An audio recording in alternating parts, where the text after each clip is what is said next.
The movie is set in a dystopian America where a deadly pandemic has spread through some northern states. The weird thing about this pandemic is that anyone who speaks will die. A news report shows graphic images of some people that fell victim to the pandemic. In another video, a terrified woman is seen recording herself while inside a car. Her daughter's mouth has been taped shut so that she doesn't scream, and the woman is holding a sign which mentions, "Don't make noise." Too bad tweeting doesn't also get people killed. Due to all of this, the government has declared a state of emergency while suggesting everyone stay indoors and switch off their phones. Just a few days later, the pandemic has already decimated parts of the country. In an underground metro, there's blood and dead bodies everywhere. The surviving passengers have taken refuge inside train carriages, nervously hoping for the catastrophe to end. Suddenly, a baby starts crying and his mother fails to make him stop. Terrified of the noise, a group of passengers proceed to kick the baby out of the train, but the mother decides to leave with him. Sadly, her decision turns out to be fatal, as in just a matter of seconds, something catches up to them. Following this, the movie rewinds back to the time where it all started. A group of archaeologists are digging through uncharted caves in Pennsylvania, 1,000 feet beneath the Appalachian Trail. They come across a massive, never-before-seen dark chamber and begin to celebrate. However, suddenly, they hear strange noises coming from inside of it, and lo and behold, the researchers come under attack by unknown flying creatures who instantly kill them and fly out of the mine. The movie then cuts to a high school in Montclair, New Jersey. A deaf teenager named Allie Andrews is waiting for a bus when she realizes that a bunch of douchebags are mocking her for being deaf. She ignores them and decides to walk back home. Allie lost her hearing ability in a car accident 3 years ago. She also lost her paternal grandparents in the crash. She communicates with others through sign language, lip reading, and speaking. Also, douchebag detection.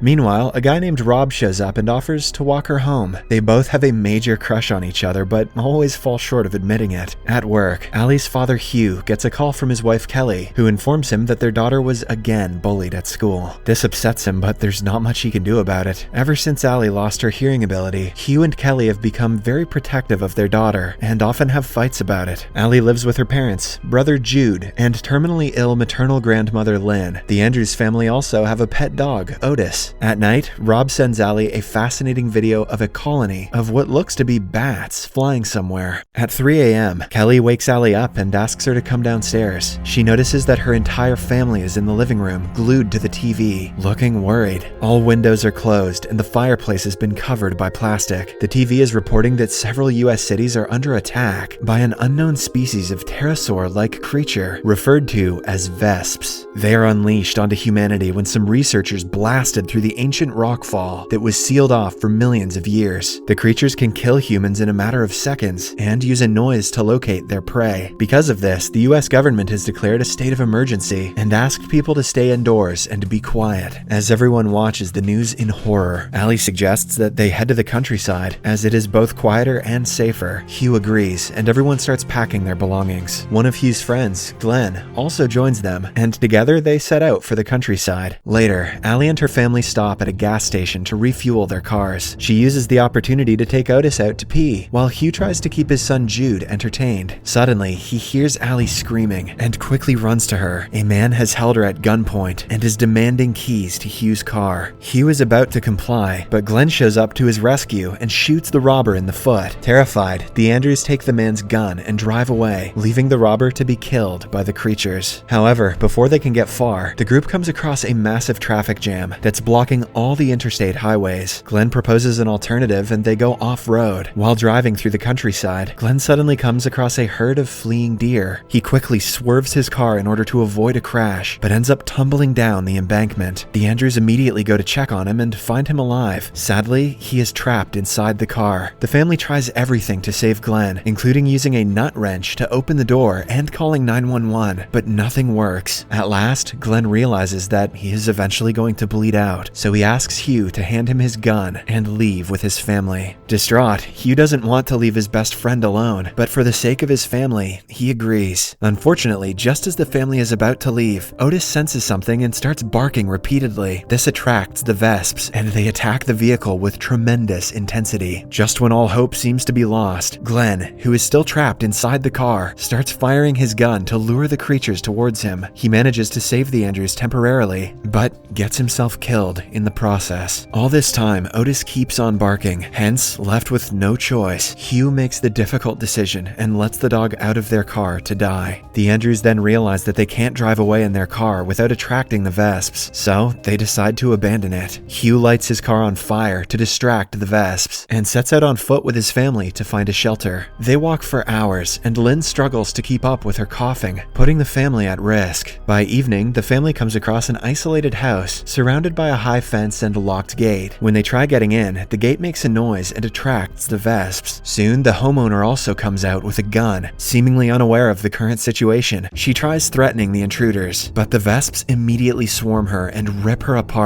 Damn, she didn't deserve that. After the incident, Hugh looks around the property for an alternate exit and comes across a storm drain tunnel that leads into the compound. He ventures into the property first to make sure it's safe. After getting the green light from Hugh, Allie and the others enter the tunnel, but inside, Jude comes across a rattlesnake, which makes him scream and attracts the vesps. The vesps kill the snake, but they also bite Kelly's leg. With time running out, Hugh quickly operates a wood chipper to distract the creatures and shreds them to death. In the next scene, the family finally enters the house and cleans Kelly's wounds. Before going to bed, Allie contacts Rob and finds out that his parents have been killed by the creatures. Worried, she asks him to get out of the city, but before Rob can respond, the call disconnects. Meanwhile, amidst all the chaos and despair, a religious cult is on the rise that is seeking new recruits and killing non-believers. The next day, Lynn again examines Kelly's wounds and learns that it is infected. Realizing that the wound is going to continue to spread without antibiotics, Hugh heads out to find a medical store with Allie. After walking silently for an hour, they come across a deserted city and look for a pharmacy. Ultimately, they find one, but it is dark, deserted, and stinking of rotten flesh. As Hugh collects the medicine, Allie notices vesp eggs growing inside human corpses lying around the store. She inadvertently makes some noise and alerts the creatures. Now, the duo is stuck inside the store with several vesps. Fortunately, Hugh thinks of a plan. He silently lights a mop on fire and activates the fire alarm. The noise from the fire alarm and the water sprinkler distract the creatures, and the father-daughter duo manages to escape unharmed. Outside, they are approached by a reverend who seems to have cut his tongue. It turns out he is the leader of the cult that's going around recruiting people and killing non-believers. The reverend asks them to join his flock, but Hugh refuses and walks away. They manage to safely return home with antibiotics, and Kelly begins to recover. The next day, Allie approaches Hugh and informs him that she watched the news at night, which stated that the vesps can't stand intense cold weather. Hence, people above the Arctic Circle are surviving. She also tells him about regions called the Gray. These are places where electricity has gone out, and people are being cut off from the world when the battery of their phone or computers are dying. It is almost as if the Dark Ages have arrived again. Later that day, the Reverend and his cult members show up at Hugh's hideout. He again asks Hugh to join their cult, but is again turned down. As Hugh proceeds to go back inside, the Reverend stops him and writes him a creepy note, which reads, "The girl is fertile." Hugh looks them up and down and goes back inside. The Reverend and his cult members assume Hugh is going to fetch his fertile daughter for them, but he returns with a damn rifle instead. However, the lunatics are unfazed, as they know Hugh won't shoot them, which would create a loud noise and jeopardize his family. Despite this, Hugh takes the safety of the rifle off, and the cult members finally go away. Later that evening, Allie gets a message from Rob. He tells her that he is headed north of the country to the refuge. It is a place where all the people can be safe from the creatures. But before Allie gets to ask him more about it, she loses her phone signal. At midnight, Hugh and Kelly wake up to noises coming from outside. He grabs his rifle and checks the main door, while Kelly wakes Lynn and Jude up. Hugh doesn't see anyone at the door. However, when Jude checks, he notices a little girl his age standing outside. The girl looks afraid, so Kelly decides to let her in. Worried, the Andrews family provides her with a warm blanket and asks her how she got here, but the little girl does not respond. Just then, Kelly notices some scars on the girl's jaw, and Hugh inspects her mouth. They discover to their horror that the girl doesn't have a tongue. She is a member of the Reverend's cult and most likely sent by him. The Andrews family have been set up. They check her waist and realize that she's been strapped with multiple mobile phones. Meanwhile, Allie wakes up in her room and notices a phone taped hooked to a cross on her window. The phone alarm suddenly starts to go off and attracts the creatures, freaking Allie out. The phones strapped to the little girl also start to go off, and the family scrambles to take them off. Hugh dumps the phones in the water while Allie runs into the living room. As everything is happening, the creatures start breaking their windows. Hugh and Jude try to keep the vesps out, while Allie and others go into the basement to hide. Unfortunately, masked cult members had been waiting for Allie, and they grab her from the basement. Kelly attacks the men, but they kick her into the wall, knocking her down. The men carry Allie out, and the little girl also goes with them. Enraged, Lynn leaves the safety of the house and follows the men outside. She grabs 2 of the 3 men and signals Allie to flee. The girl obliges, and as soon as she reaches a bit far, Lynn, who is still holding the cult members, starts screaming at the top of her lungs. This eventually attracts the vesps, and they rip the 3 humans to shreds. The rest of the family also comes outside, but all they can do is watch in horror. Just then, the Reverend shows up and abducts Allie. Before leaving, he even taunts Hugh to stay silent. However, taking advantage of the rain, Hugh, Kelly, and Jude quietly follow them and launch a surprise attack. An enraged Hugh strangles the cult leader with a rifle, but the Reverend stabs him with a knife in the waist. However, Hugh summons all his strength and again gets back up. He uses his late best friend Glenn's classic headbutt and knocks the cult leader down as Kelly takes the other cult members out. She then helps her husband by taking the knife out of his waist. The Reverend attempts to get up, but Hugh again gets on his case. This time, he hammers the cult leader to death with the rifle. After the encounter, the Andrews family returns home, while the tongueless girl walks away with her mother. Following this, the movie fast forwards by a few weeks, where the family is seen trekking across the country. They initially arrive at the safe haven that is the refuge. In the final scene, Allie and Rob are hunting vesps in the forest. The movie ends as Allie wonders whether the vesps will adapt to the cold, and if the humans will adapt to the life of silence, like she did